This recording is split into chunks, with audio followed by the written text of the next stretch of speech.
Pred viac ako 2500 rokmi stálo Grécko na prahu skazy. Mocná Perská ríša sa rozpína na pobreží Malej Ázie a pripravuje sa na ovládnutie celého gréckeho sveta. Malá iskra gréckeho vzdoru v meste Miletos však zažala požiar, ktorý polotil obe veľmoci. Gréci tak razom bojovali nielen o svoje územie, ale o svoju kultúru. Celé sa to začalo v 6. storočí. Grécke mestské štáty prosperovali, obchodovali a zakladali nové kolónie, aby šírili svoju kultúru. Ale zatiaľ, čo Gréci budovali, Perská ríša sa rozpínala. Perská ríša pod vedením kráľa Dareia I. bola najväčšou mocnosťou starovekého sveta. Ovládala územie od Indie cez Egypt až po Európu.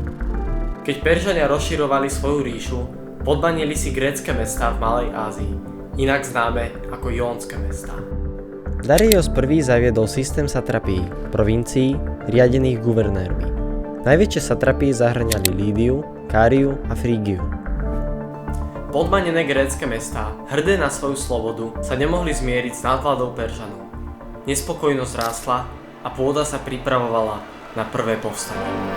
Prvým krokom Peržanov bola kontrola Byzancie, dnešného Istanbulu. Táto stratégia mu umožnila prístup k Černému moru, ktoré bolo zdrojom obilia z dnešnej Ukrajiny, dreva z lesov a kovov z Kaukazu. Peržania poskytli obchodné výsady Feničanom, svojmu najlepšiemu spojencovi. Feničania boli rivalmi Grékov v námornom obchode. Tento krok tak vyvolal veľkú nevôľu v gréckych mestských štátoch. Najviac zasunutým mestom bol Miletos, ktorý prosperoval z obchodu s Čiernym morom. Keď Peržania prevzali kontrolu, obchod bol v ohrození. Miletos tak začal hľadať podporu.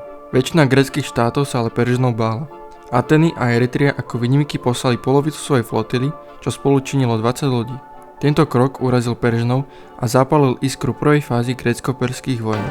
Gréci dobili a vypálili Sardis, symbol perskej moci. Ich víťazstvo však malo krátke trvanie. Dareios nariadil zostavenie flotily s viac ako 600 loďami. Peržania zaútočili na Miletos, ktorý bol jadrom povstania. Grécke lodstvo sa držalo efektívne, ale 60 lodí zo Samu dezertovalo potom, čo im Perská ríša ponúkla výhody a obchodné privilégia výmenou za to, že stiahnu svoje lode z bitky. To spôsobilo paniku a grécke lodstvo bolo zničené. Peržania vypálili a zrovnali Miletos so zemou. Obyvateľov zabili alebo poslali do Babylonu. Jónske mestá boli zas a znova pod perskou kontrolou. Dareios však stále plánoval pomstu Atenám a Eritrii. Najal si dokonca sluhu, ktorý mal za úlohu každý deň pri večeri pripomínať: Pane, nezabudnite na Atény. V roku 410 pred Kristom sa Peržania vylodili pri Eritrii a po niekoľkých dňoch obliehania ju dobili. Mesto bolo vypálené a obyvateľia deportovaní do Perzie. Peržania zhromaždili armádu asi 50 000 vojakov a vyplávali na lodiach do Grécka. V ich radoch bol aj Hippias, bývalý tyran Atén, ktorý túžil potom, že po víťazstve Peržanov sa stane ich vládcom. Peržania sa vylodili na rovine pri Maratóne, len niekoľko desiatok metrov od Atén. Aténčania vyslali bežca Fejdipa do Sparty, aby žiadal o pomoc. Fejdipides prebehol 246 km za deň a pol, no Spartania kvôli sviatku Karnei odmietli vyraziť skôr ako za 10 dní. Na Fejdipitovú počesť sa dodnes beží aj Spartatlon práve medzi Atenami a Spartou. Peržania rozdelili armády. 20 000 vojakov sa nalodilo, aby ich zaútočilo priamo na nebránené Atény, kde sa v tej dobe nachádzali iba ženy a deti. Tie mali rozkaz: Ak Gréci prehrajú, spáchajte samovraždu. Miltiades, grécky stratég, však využil situáciu a mal plán. Posilní krídla a oslabí stred svojej formácie, aby nahnal Peržanov do stredu. Vedel, že Peržania nemávajú silné krídla, preto sa to rozhodol využiť na ľahšie obklúčenie s nepriateľom. Grécka armáda spustila útok. Hoplití. Ťažká pechota bežala posledných 100 metrov, aby minimalizovali zranenia od perských šípov. Gréci na krídlach vo formácii falangy obklúčili Peržanov, čo viedlo k ich panickému ústupu a gréckemu víťazstvu.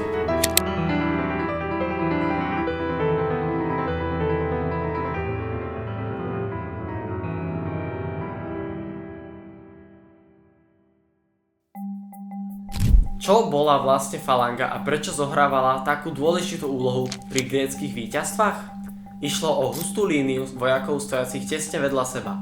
Ich základom bol hoplít, teda ťažkoodenec pripravený čeliť nepriateľovi tvárou v tvár. Výzbroj hoplitov sa skladala z rôznych častí. Toto je hoplon, okrúhly drevený štít potiahnutý kovom. Bol navrhnutý tak, aby chránil bojovníka aj spolubojovníka po jeho boku. Vďaka nemu držala falanga pevný tvar. Dory, dlhá kopia, ktorou hopliti bodali nepriateľov ešte predtým, než sa k ním dostali na blízko. Keď prišlo na boj zblízka, meč Xyphose sa stal nevyhnutným. Ich brnenie tvorili aj bronzové prilby, hrudné pláty a chrániče na nohy. Hopliti boli doslova obrnení od hlavy po pety, čo im poskytovalo obrovskú výhodu na boisku. V bitke pri Maratóne zahynulo 6000 Peržanov, ale len 192 Grékov. Devastujúca porážka pre Peržanov. Gréci sa ale báli, že ak ich ženy uvidia perskú flotilu skôr než Grékov, budú si myslieť, že pri Maratóne prehrali a vykonajú tak rozkaz zabiť sa. Aby však tomu zabránili, vyslali po bitke Filipa, ktorý mal zabehnúť 42 km do Atén, aby oznámil víťazstvo. Po slovách "Nenniký kamen", teda zvíťazili sme, zomrel vyčerpaním. Na počesť jeho behu vznikol maratónsky beh, ktorý sa dnes beží po celom svete a má presne 42 km a 195 metrov. Ženy a deti našťastie nespáchali samovraždu a tak Gréci chceli zablokovať Peržanov, ktorí dorazili až Atenám. Tí sa po porážke vrátili do Perzie, no konflikt medzi Gréckom a Perziou nebol stále u konca. Po smrti kráľa Dareia I. v roku 486 pred Kristom prevzal moc jeho syn Xerxes. Ten pokračoval v otcovskej politike a chcel podmaniť celé Grécko. Grécke mestské štáty si uvedomovali, že ak chcú čeliť perskej hrozbe, musia spolupracovať. Sparta sa ujala velenia pozemných síl, zatiaľ čo Ateny sa zamerali na vybudovanie silného lodstva. Temistokles presvedčil Atenčanov, aby postavili flotilu z peňazí, ktoré získali z nálezu striebra v Laureone. Xerxes pripravil obrovskú armádu, ktorá mala podľa niektorých zdrojov vyše 1 000 000 mužov.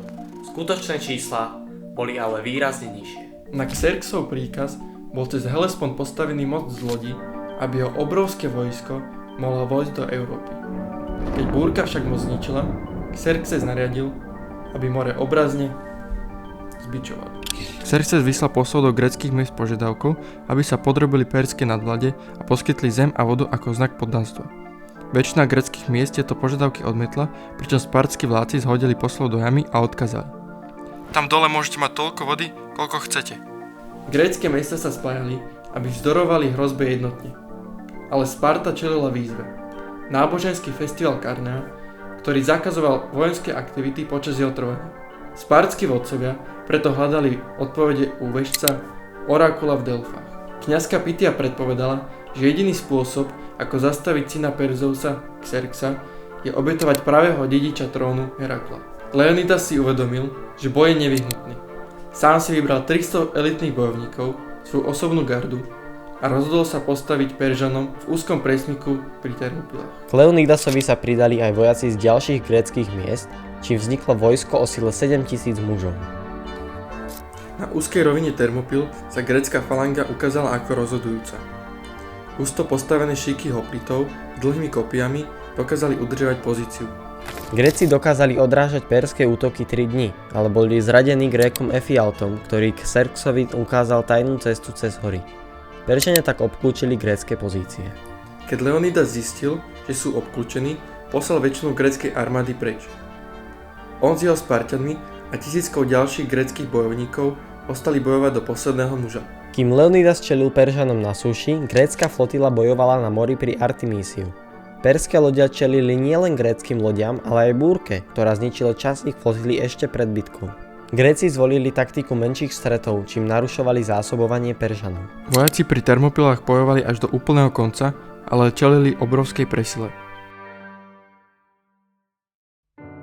Bitka pri Termopilách sa stala ikonou obetavosti a odvahy. Hoci zvíťazili Peržania, Gréci získali novú inšpiráciu na ďalšie boje. Keď však prišla správa o páde Termopil ku gréckym flotilám pri Artemísiu, strategicky sa stiahli k Salamíne, kde sa radšej pripravovali na rozhodujúcu bitku. Temistokles si uvedomoval, že boj na suši s Peržanmi je prehratý, preto naradil evakuáciu Aten. Mužov, ženy a deti presťahovali na neďaleký ostrov Salamis, zatiaľ čo samotné Ateny zostali prázdne. Xerxes splnil prianie svojho otca Dareia. Zničil Ateny a nechal ich horeť v troskách, ale skutočné víťazstvo ešte nebolo na svete. Kým grécke lode plávali, Peržania Grékov ovládnuť nemohli. Na mori mali Peržania početnú presilu. Ich flotila bola síce veľká, ale za to veľmi pomalá. Naopak, grécke triéry boli veľmi rýchle, obratné a skvelo manevrovateľné. Themistokles preto využil odvážnu stratégiu. Nalákať Peržanov do úzkých vôd Salamínskej úžiny, aby už nemohli využiť svoju presilu v ich vlastný prospech. Ako tam ale Peržanov nalákať? Themistokles využil najstaršiu zbraň – klamstvo. Vyslal jedného zo svojich dôveryhodných sluhov ku Xerxovi, aby predstieral zradu. Tento sluha oznámil Xerxovi, že grécka flotila v Salamínskej úžine je demoralizovaná, rozdelená a pripravená dezertovať. Stačí jediný útok, aby Xerxes dosiahol víťazstvo. Xerxes bol nadšený.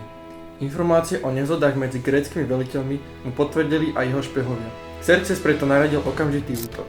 Keď perské lode vplávali do úzkých vod Salamíny, zistili pravdu. Grécke triéry ich čakali v dokonalej bojovej formácii. Grécke triéry mali na prvej bronzové kladiva. Tieto zbrane narážali do trupu perských lodí, ktoré sa potápali po prvom náraze. Peržania nedokázali manevrovať. Ich lode sa zrážali a blokovali vlastnú flotilu. Chaos na mori sa stal ich záhubou. Gréci preskakovali na paluby perských lodí a bojovali muž proti mužovi. Táto taktika im umožnila získať úplnú kontrolu nad bojskom. Xerxes z trónu na kopci sledoval, ako jeho flotila mizne pod vlnami. Po strate tretiny lodi vydal rozkaz na ústup. Salamína nebola len víťazstvom v bitke, ale taktiež aj zlomovým bodom v boji. Themistokles zabezpečil námornú kontrolu pre Grékov a ochránil slobodu celého Grécka. Peržania sa tak už nikdy nepokúsili o takú rozsiahlu inváziu. Víťazstvo pri Salamíne neznamenalo koniec vojny. Peržania teraz pod velením generála Mardonia pokračovali v drancovaní severného Grécka a postupovali na juh s jediným cieľom – ovládnuť celý Peloponés. Grécke mestské štáty sa spojili pod vedením spartského kráľa Pavsania. Zhromaždili sa pri platejach, aby bránili prístup na Peloponés. Spartania a ich spojenci zaujali strategické postavenie na kopci, čo im poskytovalo výhodu. Gréci rozdelili svoje sily na tri hlavné časti. Atenčania na ľavom krídle, spojenci z ostatných miest v strede a Spartania na čestom pravom. Perská armáda sa rozmiestnila pozdĺž rieky Asopos. Obe strany váhali s útokom. Vykonávali obete bohom a čakali na priaznivé znamenie. Napätie na bojisku stúpalo. Mardonius vyslal jazdcov, aby zaútočili na grécke línie. No pri tomto útoku Peržania prišli o svojho veliteľa, čo im oslabilo morálku. Peržania ovládali prameň, ktorý zásoboval grécku armádu vodou. Spartania čelili smeru a rozhodli sa ustúpiť. Ich ústup však nebol organizovaný a spôsobil chaos v gréckych radoch. Mardonius považoval ústup Grékov za znak paniky. Presvedčený o svojom víťazstve, nariadil perskej armáde útok cez rieku. Spartská pechota vedená Pavsianom odrazila perský útok. Mardonius, ktorý viedol svojich vojakov z koňa, je počas bojov zasiahnutý kameňom do hlavy. Jeho smrť spôsobila rozpad perskej armády a otvorila cestu pre grécke víťazstvo. Téby podporovali Peržanov v nádeji na vlastný prospech, no po gréckom víťazstve boli Téby obklúčené a ich lídri popravení. Bitka pri platejach ukončila perskú inváziu do Grécka. Peržania už nikdy nevstúpili na grécke územie s rovnakou silou. Grécko bolo slobodné, jeho mestské štáty mohli opäť rozhodovať o svojom osude. Po víťazstve pri platách sa grécke lodstvo, vedené Spartanom Leotychidom a Atenčanom Xantippom, vydalo na misiu. Cieľ? Oslobodiť jonské mestá v Malej Ázii spod nadvlády Peržanov. Peržania sa rozhodli vyhnúť priamému námornému stretu. Svoje lode presunuli na pevninu pri Mykalskom myse a opevnili ich drevenými palisádami. Verili, že týmto krokom eliminujú výhodu gréckych triér. Gréci sa rozhodli riskovať a zaútočiť priamo na perský tábor. Pozbudení správami o víťazstve pri platejach, prešli k pozemnému útoku. Čo stal rozhodujúcim momentom grécko-perských vojen. Po tvrdých bojoch grécka pechota prerazila perské línie. Hopliti vtrhli do tábora. Spôsobili chaos a zničili perské lode priamo na pobreží. Peržania, zaskočení organizáciou a odhodlaním Grékov, utrpeli drvivú porážku.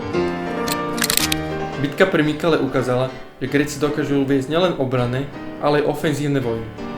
Týmto víťazstvom oslobodili svojich jonských bratov a potvrdili svoju schopnosť postaviť sa mocnej Perzii aj v útoku. Po sérii významných víťazstiev Grékov sa boj s Peržanmi presunul k reke Eurymedon. Grécke sily vedené aténskym vodcom Kimonom sa rozhodli zraziť na kolena perské jednotky na mori aj na suši. Začala sa tak jedna z najvýznamnejších dvojitých bitiek tejto vojny. Grécke lodstvo sa stretlo s perskou flotilou pri rieke Eurymedon. Námorná bitka prebiehala za náročných podmienok, ale Gréci dosiahli rýchle víťazstvo. Keď sa Peržania pokúsili utiecť na breh, Kimon zariskoval a viedol svojich mužov k odvážnemu pozemnému útoku, ktorý zakončil bitku drvivým triumfom. Po bitke jonské mestá získali väčšiu autonómiu, či Peržania na určitý čas stratili kontrolu nad pobrežnými strategickými oblastiami. Toto víťazstvo posilnilo vplyv Atén v Egejskom regióne.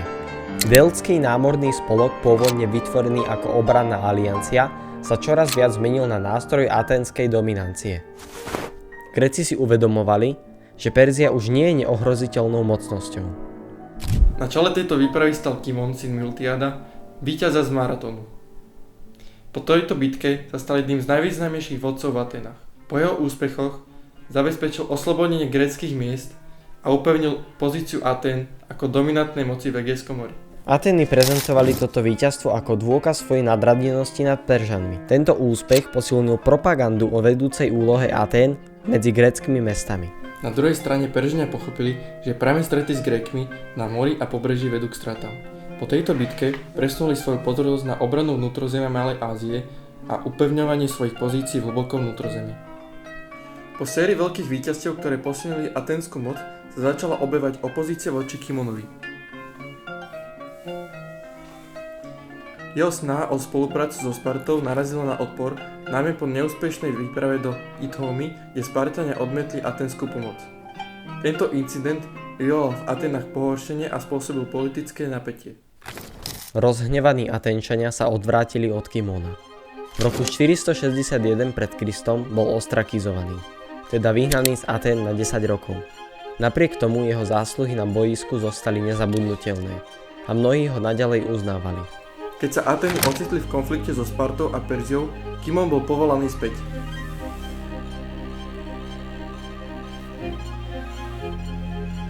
Jeho vojenské skúsenosti boli príliš cenné, aby ich mohli Aténčania ignorovať. Viedol flotilu proti Peržanom a dosiahol ďalšie rozhodujúce víťazstva. Atény sa dostali do konfliktu so Spartou ešte pred Kalejovým mierom, konkrétne v období po roku 461 pred Kristom. Tento konflikt bol súčasťou prvej Peloponéskej vojny v rokoch 460 až 445 pred Kristom, ktorá prebiehala paralelne s grécko-perskými vojnami. Po Kimonovej smrti okolo roku 450 pred Kristom Atény uzavreli mier s Perziou, známy ako Kalejov mier. Tento dokument zaručil nezávislosť gréckych miest v Malej Ázii a oslabil perskú flotilu v Egejskom mori. Skončili sa tak grécko-perské vojny, ktoré trvali 10 ročia. Kimonov odkaz však pretrval. Jeho politika a vojenské úspechy pomohlo položiť základy zlatého veku Atén pod vedením Perikla. Grécko si nielen udržalo nezávislosť, ale vytvorilo si kultúrne a politické dedičstvo, ktoré formovalo západnú civilizáciu. Grécko-perské vojny neboli len stretom armád, ale aj stretom kultúr, myšlienok a spôsobov života. Malé grécke mestské štáty dokázali odolať obrovskej ríši a vytvoriť základ moderného sveta, ktorý dodnes obdivujeme. Keď sa pozrieme na ich príbeh, vidíme odhodlanie stáť za svojimi hodnotami. A možno sa pýtame, dokážeme my dnes spraviť to isté?